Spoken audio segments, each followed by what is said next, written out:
Welcome to A&N In Depth. In this episode, we are going to explore what you should expect if the chaplain at the hospital where you or your family is being cared for is a Seventh-day Adventist. To answer this question, we have with us Ivan Omana. Thank you for joining us, Ivan. Thank you, Sam. Thank you for the invitation. Ivan, we have Seventh-day Adventist chaplains in Adventist hospitals, obviously, but also in many other hospitals around the world, correct? Yes, we do. Actually, for example, one of the director of chaplaincy for one of the Catholic hospitals in Alaska is a Seventh-day Adventist. Okay. And I know that Children's Hospital here in D.C. also has an Adventist there as one of the chaplains. Yes. Now, you are a chaplain yourself. In fact, you're the director of Chaplaincy Ministries. What is the department called? Adventist Chaplaincy Ministries. And that's at the General Conference, which is the headquarters, the world headquarters of the Seventh-day Adventist Church. That is correct, yes. So if somebody's watching this and their family's in a hospital for whatever reason, they are an inpatient or even outpatient for that matter, and the chaplain there is a Seventh-day Adventist chaplain, what should they expect from that chaplain? Okay, let me ask you first a question. When you're asking if somebody who is an Adventist or anyone, it doesn't matter if they're Christians or Adventists or whatever. Tell me about why that would matter. Well, it would matter because the chaplain, whoever he or she is, they would provide care based on the patient's need. So as a hospital chaplain, many times, I had to go and provide spiritual care to people who had no spirituality or who claimed to have no spirituality. I happen to believe that everyone, even those who claim themselves to be atheists or agnostics, have some sort of spirituality in their lives. But so my care for them was based on their needs. Okay, so if you have a Seventh-day Adventist, then it will be easier, presumably, and they understand each other's language. Yes, much more. Right. That's right. It's That's more true. native, let's say. Yes, you would also find some Seventh-day Adventists who actually in a hospital they would say, unless it's a Seventh-day Adventist chaplain, I don't want him or her to come visit with me. So, I see. So you also have that. Because they feel a little bit more comfortable having someone who speaks their language and understands their special needs. So that's Is that common among the religions? So you have Muslims that say, I want to see a Muslim, or even Catholics that want to say, I want my chaplain to be a Catholic, or not really? That's also an interesting question, because there are some things like for a Muslim that only a Muslim religious leader or an imam in their case can do. There are things that for a Catholic only a Catholic priest can do, but providing spiritual care regardless of the people's religious choices is part of what chaplains do. One of the things we learn, whether you're in a hospital or in the military or in any kind of chaplaincy, a good chaplain, period. It doesn't matter the religious belief of the chaplain, but a good chaplain will always provide or find somebody who will provide. So if they won't administer those rites because it's not part of their tradition, they will find another chaplain that will be able to provide that care. That's for exactly. That Let me give you an example. Well, one example that happens a lot in labor and delivery. In labor and delivery, a lot of people come to the hospital. The ladies come to have their babies, and there are complications at times. So when I was doing bedside chaplaincy, one night I get called to Advent Health Celebration. I was the chaplain covering that hospital. This is in Florida, right? That's in Florida, okay. Yes. I get called in the middle of the night because a lady gave birth to a stillborn. And so the family is there, the medical team is there, and the lady is not allowing anyone to touch the baby until the baby is baptized. I see. So she was a Catholic, presumably. And Catholics believe that if the baby is not, if a person is not baptized, they might not or will probably not be saved. Exactly. Enter heaven. And now there's a stillborn. So what do you do? And I'm the chaplain on call that night. What do you do? I called. My first reaction would be to call the priest, but I knew enough to know that the priest will never come to the hospital for a dead baby. because they do not baptize dead people. Sure. But the family is not allowing the team to do their job until the baby has some water poured in their forehead. So what did I do? I go into that room and I sit with the family first. I speak with them. I do what we call in chaplaincy, in healthcare chaplaincy, we call a spiritual assessment. Just like a doctor will do a physical assessment on you, a chaplain does a spiritual assessment. Right. I ascertained that, just like you said, because the family had Catholic traditions, and I want you to understand because I'm using this in very purposeful. Because the family had Catholic tradition in their family, they had the belief that if the baby wasn't baptized, God wouldn't even recognize the baby. Because in the mind of some Catholics, not all, but in the mind of some, if there is no water that says, I baptize you in the name of the Father, the Son, and the Holy Spirit, and then I give you that name, XYZ, then that's the moment when God writes the name in heaven. But in this case, I realized something. It wasn't so much about them being Catholics as it was about them suffering and going through the grief of losing their baby. I mean, they came to the hospital for their baby to be born, and they had a house ready. They had a room ready in their house, and now they had to go home without the baby. So I sat with them. I processed with them their suffering. I never did the baptism. But they understood that what they had in their minds was not what they needed. When people are going through this immense grief, many a times they don't even know what they want or what they need. So the chaplain goes in there, and the chaplain listens to their stories, and the chaplain helps them to make sense of what is happening so that they can move on. There were other moments where the baby was fine and they wanted somebody to baptize the baby, and I could call the priest, and the priest would come and do whatever it is that the priest does. Tell me about the theological journey you took them through that day, because often those two are put into an unnecessary antagonistic relationship, care and theology. When in fact everything starts and ends with theology. Yeah, that's right. That's right. So how did you navigate that with the family? Do you remember? Well, I without giving too much, and this was a visit that took about 2 hours. So, but and a lot happens in 2 hours. Yes, a lot. In fact, the timing is probably the most important part of that whole process. Well, the one thing that the family understood that night is that the chaplain was there to stay with them. I wasn't in a hurry, although I could be as tired as I could be, but I wasn't in a hurry to get out of there.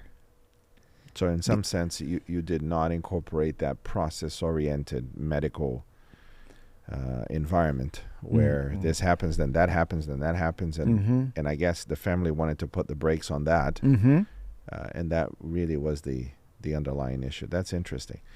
What difference would it make to have the visitation of your pastor in a hospital and have the chaplain visit you? What should people expect as a difference? Because those are not the same. That's a wonderful, wonderful question, my friend. Because, you see, when I was sick and my pastor came to visit with me, he came through the door with an agenda. His agenda is, I'm going to come visit with my parishioner, my church member who is sick. So I'm going to share a Bible verse with him. I'm going to pray and get out of here. Whereas a chaplain goes in the room without an agenda. I'm going to tell you something, and I hope people would not declare me a heretic. But very, very seldom did I ever enter a room with my Bible. But I did enter with the Bible right here. So I went into the rooms without expectation. Something that you learn as a chaplain, you will learn. I teach chaplaincy That's one of the things I do. And one of the things I teach is I have a few statements for people to kind of keep in their minds. The first thing I teach my students is that when as a chaplain you enter a room, chaplains never make assumptions. Chaplains always check.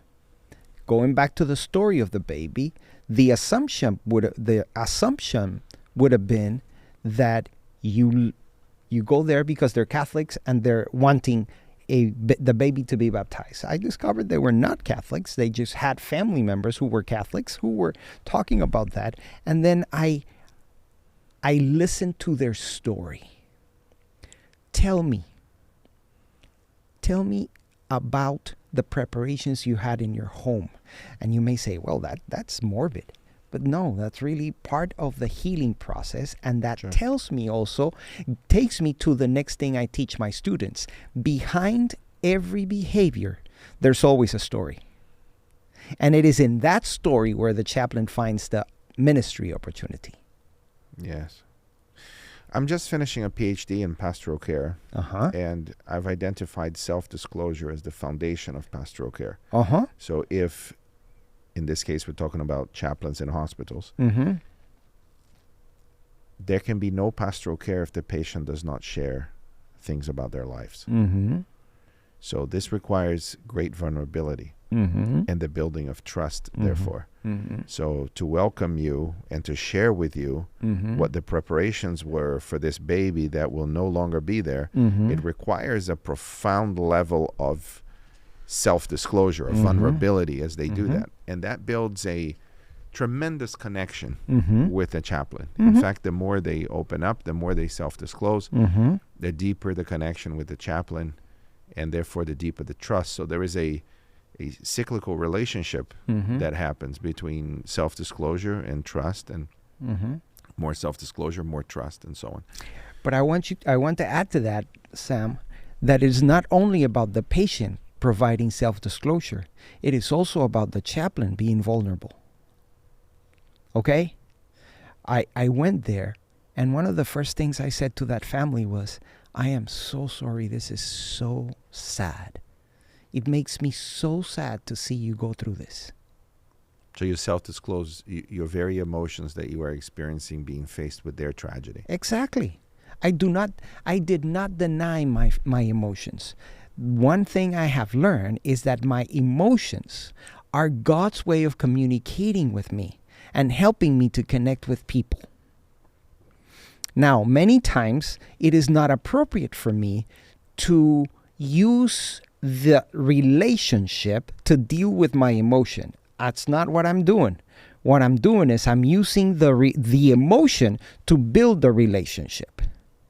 Many times those emotions will elicit some things in me that need to be addressed. And what I teach my students is you take that emotion and you put it in an imaginary library behind your head so that you can deal with it in the appropriate time.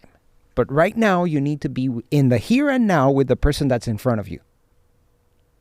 So that's what the chaplain does. The chaplain is supposed to, it sits down with them and they're in the here and now with that person. The chaplain will listen to their story. The chaplain will provide avenues for them to deal with the story and find ways to cope with the feelings that they're experiencing. So the chaplain, more than giving them a rescue, the chaplain is actually walking with them. And I love the image of shining a light where people can, in that darkness place where they are going through with those bad news or, death and cancer diagnosis and all these things. The chaplain is a sojourner with them and has a light that can show the way.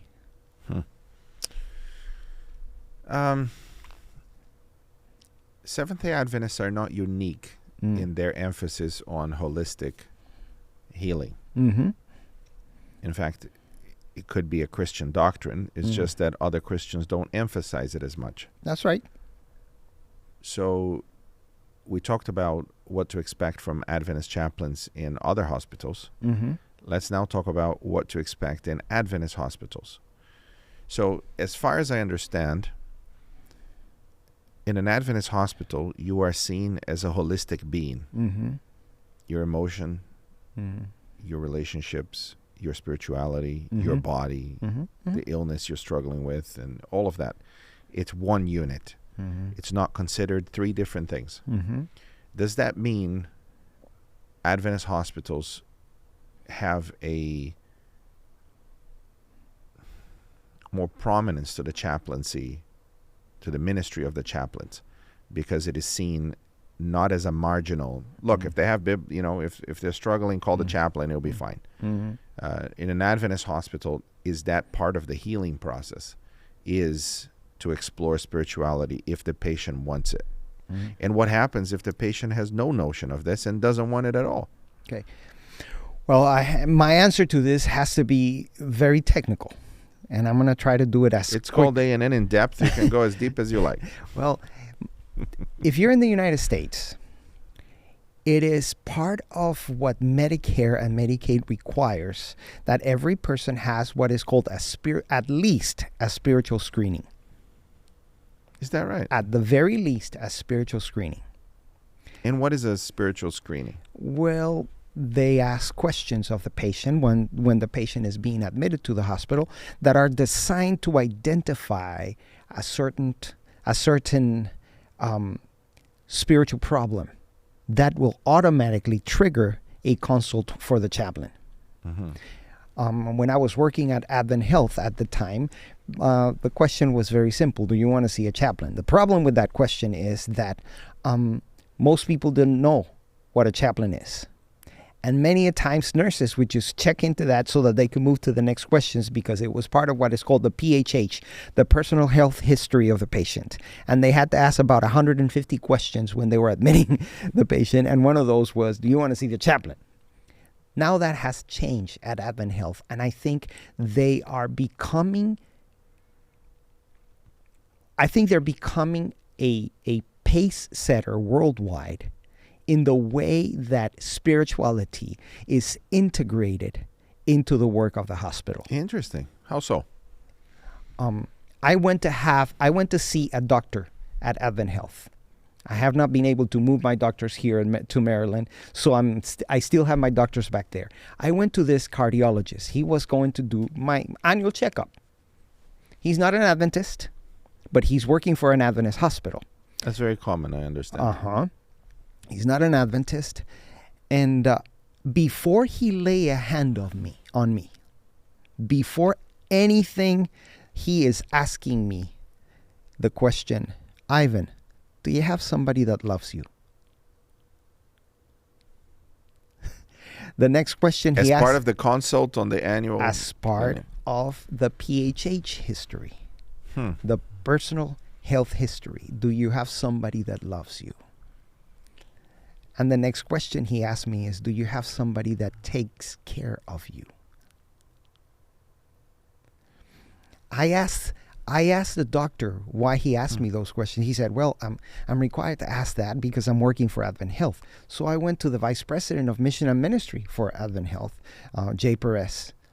I asked him, Jay, what is this? He said, well, you know that when you go to the doctor performs certain tests on you to identify some markers for your health. You know, they draw your blood. Sure. Weight and so they know height and all that. They know how healthy you are by those markers, by those indicators.